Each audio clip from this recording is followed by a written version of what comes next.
Yves Zalé, coordonnateur du regroupement des diplômés sans emploi du Sénégal. Vous savez, la situation des demandeurs d'emploi, elle n'a pas changé, elle s'est juste empirée avec la Covid. Parce que vous n'êtes pas sans savoir qu'avec la Covid, il y en a qui avaient un emploi et qui sont en train de le perdre ou qui l'ont déjà perdu. Mais donc, automatiquement, vous devez savoir que si vous faites le rapport, vous savez qu'il n'y a plus de nouveaux emplois. C'est-à-dire ceux qui étaient là avant la Covid, qui n'avaient pas d'emploi, ils n'ont aucune possibilité d'avoir un emploi. Et d'autres, ceux qui avaient un emploi aussi, ils sont en train de perdre leur emploi. Donc, ils ne font que renforcer nos effectifs. Donc, pour vous montrer un peu quel a été l'impact de la pandémie au niveau des demandeurs d'emploi.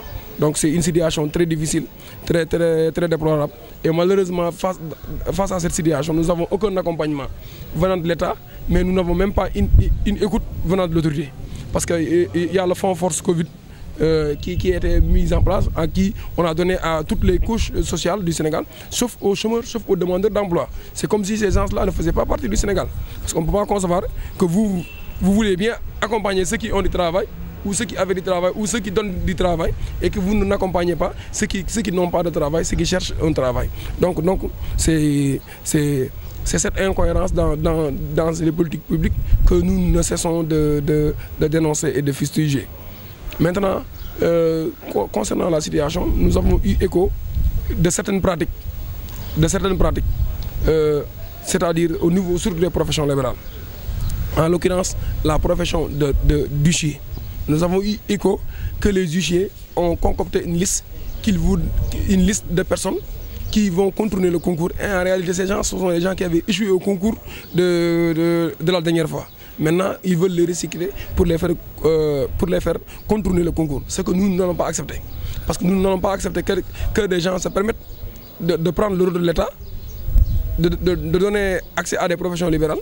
Au même moment, on ferme ces professions libérales à d'autres jeunes, aux diplômés et aux étudiants qui ont leur diplôme et qui attendent. C'est la raison pour laquelle, dès que cela est avéré et vérifié, nous allons saisir la justice.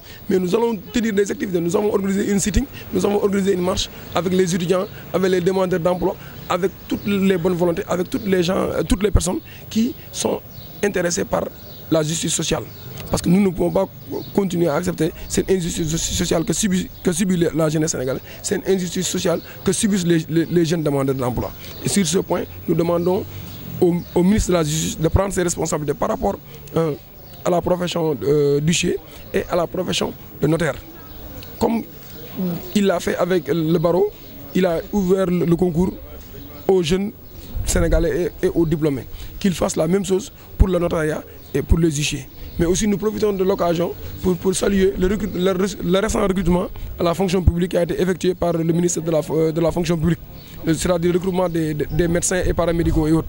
Et que nous saluons cela. Ainsi, nous demandons aussi en même temps le parachèvement des autres recrutements qui sont en attente. C'est ce que nous demandons. Est-ce que vous pouvez donner le nom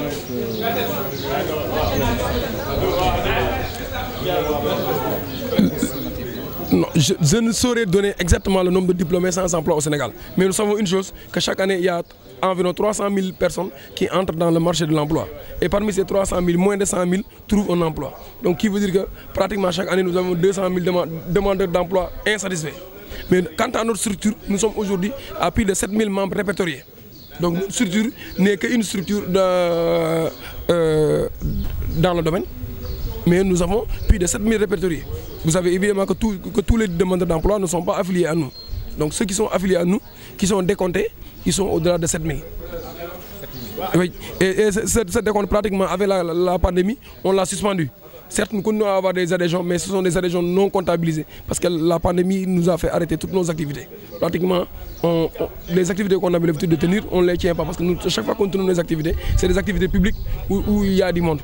Mais avec les restrictions liées à la pandémie et aux mesures barrières, nous avons sursu à tout cela pour vraiment rester dans la légalité. Qu'est-ce que vous attendez de l'État concrètement? Ce que nous attendons de l'État, c'est l'ouverture des professions libérales. Profession libérale.